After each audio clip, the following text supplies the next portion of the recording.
UDP reflection attack.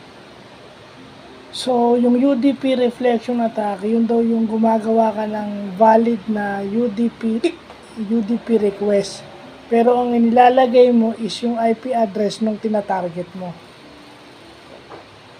So, parang in-spoof mo yung IP address ng target by just making yung valid UDP request. So, ganun yun. Kunwari nagre-request ka ng UDP, bakit?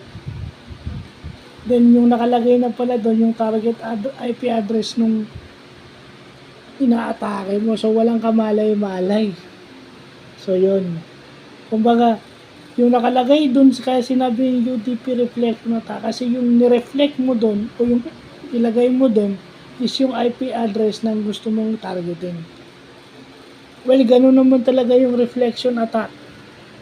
Yung reflection attack, dagdag ko na lang is, yun daw yung yun daw yung pinaparami nila yung malicious traffic para obscure, para pinaparami nila yung malicious traffic para pag dumami magiging obscure o mahihirapan na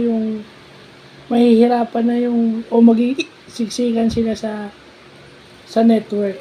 Magiging obscure, ibig sabihin magiging congested, magiging masikip. So, yun yung example ng reflection attack. Kumbaga, pag pinaparami mo yung malicious traffic,